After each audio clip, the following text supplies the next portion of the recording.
So you're scrolling through your feed, probably in your pajamas, when, bam, World War III trends on Twitter.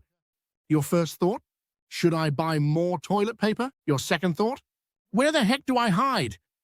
Well, grab your emergency snacks and buckle up, because today we're diving into the top 10 places you could theoretically disappear to if the world decides to have its biggest temper tantrum yet.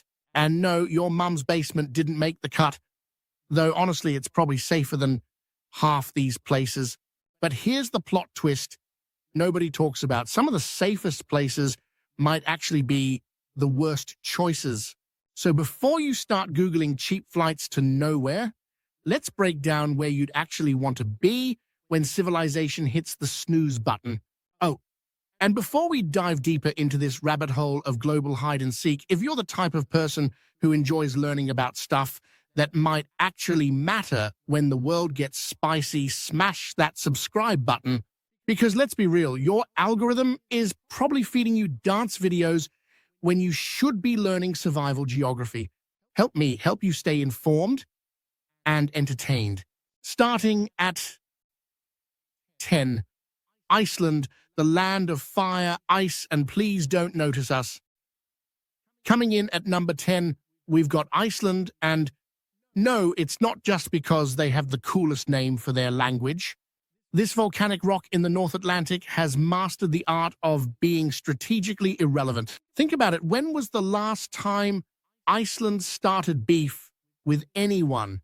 Their biggest international controversy was a cod fishing dispute in the 1970s. A cod dispute, people. Meanwhile, their closest neighbor is Greenland, which is basically just ice with commitment issues.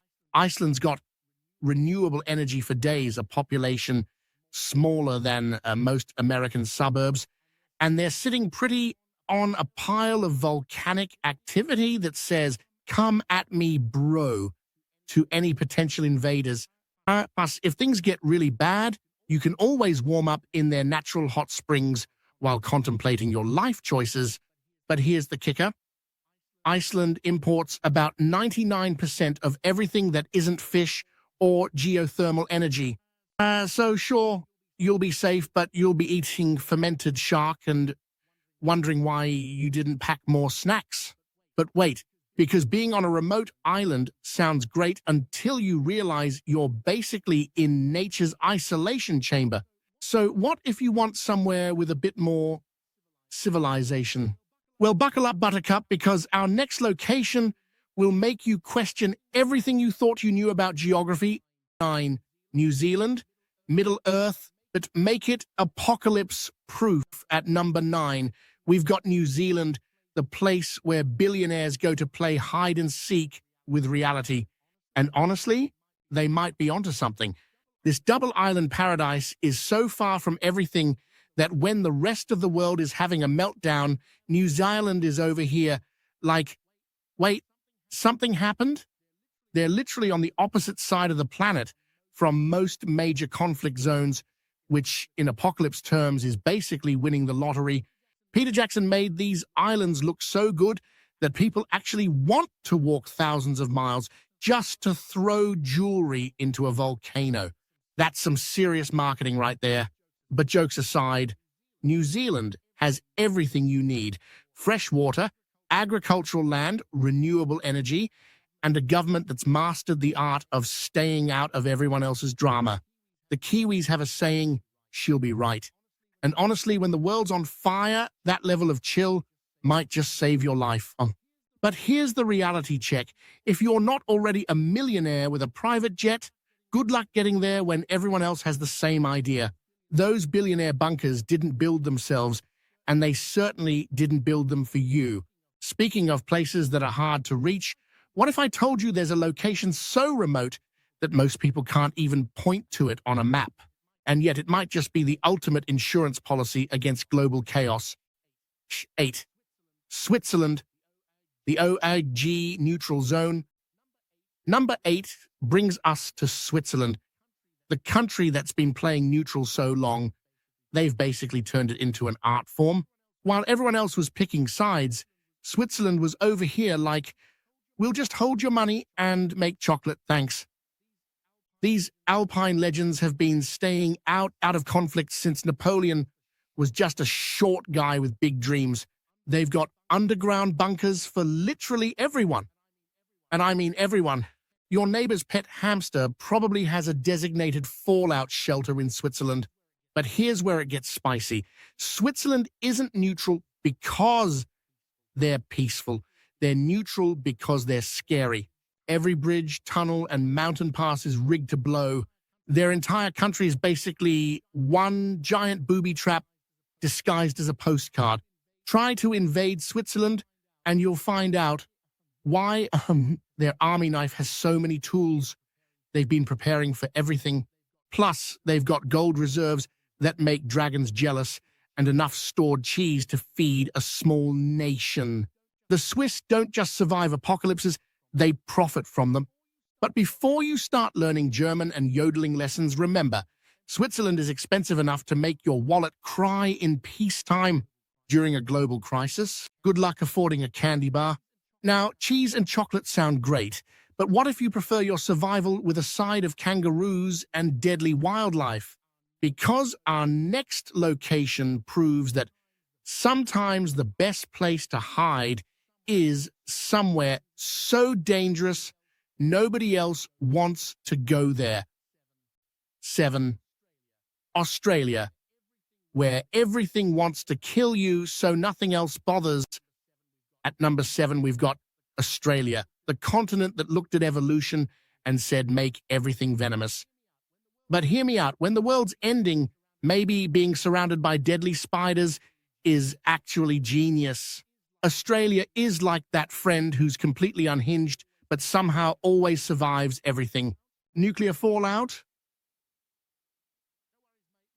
No worries, mate, we've got dessert for days. Supply chain collapse? We'll just hunt some crocs and call it dinner. Global economic meltdown? At least the beer's still cold. The Aussies have been living on a continent trying to murder them for centuries, so World War III is basically just Tuesday with extra steps. Plus, they're geographically isolated enough that by the time any conflict reaches them, it'll probably be over and they'll be sitting there like, did we miss something? Australia's got vast natural resources, renewable energy potential, and a population tough enough to wrestle crocodiles for fun. When civilization collapses, Australians will probably just shrug and start a new one with better beer. The downside? Well, aside from the snakes, spiders, jellyfish, crocodiles, and drop bears, you'll also have to deal with the fact that everything's upside down. And I don't just mean geographically. Try explaining to your therapist why you moved to a place where the toilets flush backwards. But what if I told you there's somewhere even more remote than Australia, where the biggest threat isn't wildlife, but the crushing realization that you're literally at the bottom of the world? Shack 6. Antarctica, the ultimate social distancing. Number 6 is Antarctica, because nothing says, leave me alone, quite like surrounding yourself with 10 million square kilometers of ice and penguins who judge your life choices. Antarctica is the ultimate introvert's paradise. No governments, no wars, no annoying neighbors playing music too loud at 2 a.m. Just you, the endless void of white, and the occasional seal wondering why you're crying into your freeze-dried soup. The Antarctic Treaty basically turned the entire continent into a giant no-fighting zone. It's like the world's biggest timeout corner, except instead of sitting in the corner, you're sitting on a block of ice the size of the United States, contemplating whether frozen fish counts as sushi. Plus, if global warming is really happening, you'll have front-row seats to watch the world's biggest ice sculpture melt in real time. That's either terrifying or oddly therapeutic, depending on your perspective. But here's the reality check. Unless you're secretly a penguin or have the survival skills of a polar bear, Antarctica will kill you faster than any war ever could. Turns out humans need things like warmth and food that isn't frozen solid to survive. Who knew? Speaking of cold, hard truths, what if the perfect hiding spot isn't about geography at all, but about elevation.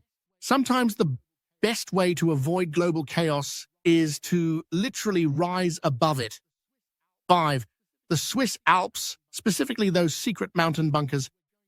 At number 5, we're going back to Switzerland, but this time we're talking about their secret mountain fortresses, because apparently regular Switzerland wasn't paranoid enough. Hidden inside these picture-perfect Alps are military installations that make James Bond villains jealous. We're talking about underground cities carved into solid rock, complete with hospitals, ammunition stores, and probably the world's most expensive emergency rations. These aren't your average panic rooms. These are entire communities designed to outlast nuclear winter while maintaining that distinctly Swiss efficiency. They've got ventilation systems, power generators, and enough supplies to wait out whatever apocalypse you're serving up. The Swiss looked at their already impressive neutrality game and said, you know what this needs? Laser defense systems. Okay, maybe not lasers, but definitely enough firepower to make anyone think twice about disturbing their alpine peace. But getting access to these mountain fortresses? Good luck. You've got a better chance of teaching a yodel to a mute than convincing the Swiss to let you into their super-secret mountain club. These places are more exclusive than the world's most pretentious nightclub, except instead of bottle service, they offer survival service. Mountains are great, but what if you want your impending doom with a side of tropical vibes? Because sometimes, if the world's ending anyway, you might as well get a tan while you wait. Quick pause. If this video is making you realize you know embarrassingly little about geopolitics and global safe havens, you're definitely going to want to subscribe. We dive deep into this stuff every week, mixing the serious world events with just enough sarcasm to keep your brain engaged. Plus, your future apocalypse surviving self will thank you for being prepared. Subscribe now, panic later. Chapter 4. Remote Pacific Islands, think Fiji, but more isolated. Number 4 takes us to those tiny Pacific islands that most people couldn't find on a map if their GPS was literally pointing at them. We're talking about places so remote that DHL won't even deliver there. These tropical paradises are scattered across the Pacific like nature's own witness protection program. When World War III starts trending, these islands will be over here like World War what now? Because their biggest concern is whether the coconuts are ripe and if that weird-looking fish is safe to eat. The beauty of these places is their insignificance. Nobody's fighting over a rock in the middle of nowhere with 12 people and a really good Wi-Fi password. Plus, you've got fresh water, fish for days, and a climate that won't try to freeze you to death or roast you alive. Living on a remote Pacific island is like being in a perpetual vacation, except instead of going home after 2 weeks, you're stuck there forever with Greg from accounting, who also had the same brilliant escape plan. The downside, hope you like fish and coconuts and more fish, because unless you've mastered the art of growing food in sand and salt water, your diet's about to become very, very limited. Also, good luck explaining to your therapist over satellite phone why you've started talking to a volleyball named Wilson. But what if paradise isn't remote enough for you? What if you want to go somewhere so off the grid that even Google Earth has trouble finding it? 3. Svalbard, Norway, the Arctic vault of humanity. At number 3, we've got Svalbard, the place where they keep the world's backup plan. This Arctic archipelago is home to the Global Seed Vault, which is basically humanity's save game file in case we completely mess up this playthrough. Svalbard is so far north that polar bears literally outnumber humans. It's like nature's own VIP section, except instead of bottle service, you get hypothermia and the occasional aurora borealis. The Norwegian government basically said, let's put humanity's most important backup storage in a place so cold and remote that even the apocalypse won't want to visit. The Global Seed Vault contains samples of crops from around the world, meaning if civilization collapses, Svalbard will literally be able to restart agriculture from scratch. They're not just surviving the apocalypse, they're planning for the sequel. Plus, there's something poetic about hiding in the same place where they store humanity's agricultural future. If you're going to wait out the end of the world, might as well do it next to the potential beginning of the next one. But here's the catch. Svalbard is cold. Like, your breath freezes before it leaves your mouth cold. And during polar night, you get about 4 months of darkness that would make a vampire depressed. Hope you brought books. A lot of books. Cold storage for humanity sounds practical, but what if you want somewhere that's not just remote, but actively defended by people who've made leave us alone their entire cultural identity? 2. Bhutan, the happiest hermit kingdom. Number 2 brings us to Bhutan, the tiny Himalayan kingdom that measures gross national happiness instead of GDP, which honestly makes them either the wisest or most delusional country on earth, depending on your perspective. Bhutan is nestled between China and India, like that friend who somehow stays neutral in everyone's drama. They've mastered the art of being strategically irrelevant while maintaining their cultural identity so fiercely that they limit tourism and banned television until 1999. Banned television. This is a country that looks at globalization and says, thanks, but we're good. They're carbon negative, constitutionally required to keep 60% of their land forested, and have a king who's actually beloved by his people. Bhutan is basically what happens when a country decides to focus on happiness instead of conquest. The Bhutanese have been living in mountain isolation for centuries, perfecting the art of sustainable happiness, while everyone else was busy figuring out new ways to be miserable. When World War III breaks out, they'll probably just meditate about it and ask if anyone wants some butter tea. But here's the reality. Bhutan doesn't just let anyone in. They've got tourism quotas, cultural preservation requirements, and standards higher than most dating apps. Plus, good luck getting there when the world's infrastructure collapses. Turns out, enlightenment doesn't come with an express shipping option. Happiness is great, but sometimes you need something more practical. Something that combines remoteness, resources, and the kind of strategic thinking that only comes from people who've been preparing for the worst-case scenario since before it was cool. 1. Underground bunkers in remote areas, specifically converted military facilities. And at number 1, we've got the ultimate apocalypse insurance, underground bunkers in remote areas, specifically those converted military facilities that governments definitely don't want you to know about. We're talking about places carved into mountains, built under deserts, and hidden in locations so remote that even Google Earth pixelates them out. These aren't your backyard storm shelters. These are underground cities designed to house thousands of people for years while the surface world sorts out its issues. Think Cheyenne Mountain, but for civilians with really good lawyers and even better bank accounts. These facilities come with everything: air filtration systems that could clean atmosphere on Mars, enough food storage to feed a small country, medical facilities that would make most hospitals jealous, and communication systems that could probably hack your neighbor's Netflix password from 6 stories underground. The converted military facilities are the gold standard because they were built by people whose job was literally to think about the worst-case scenario and then prepare for something even worse. When the military builds something to survive, it survives. But here's the ultimate plot twist.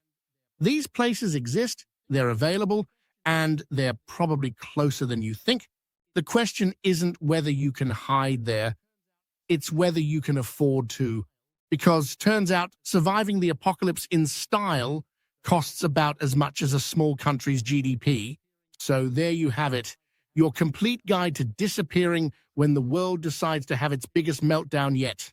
From tropical paradise to Arctic storage facilities, we've covered everywhere from surprisingly practical to completely insane. But here's the real truth bomb. The best survival strategy isn't finding the perfect hiding spot. It's building a world where we don't need one. Oh, crazy concept, right? Now, before you start panic buying survival gear and researching property prices in Antarctica, smash that like button. If this video made you question your life choices, subscribe if you want more existential crisis content disguised as geography lessons, and drop a comment telling me which location you choose and why. And hey, if World War III actually does start, at least now you've got a plan. Just remember to pack snacks. The apocalypse is always better with snacks. Until next time, stay safe, stay smart, and maybe invest in a really good VPN just in case. Peace out. Don't forget to subscribe for more.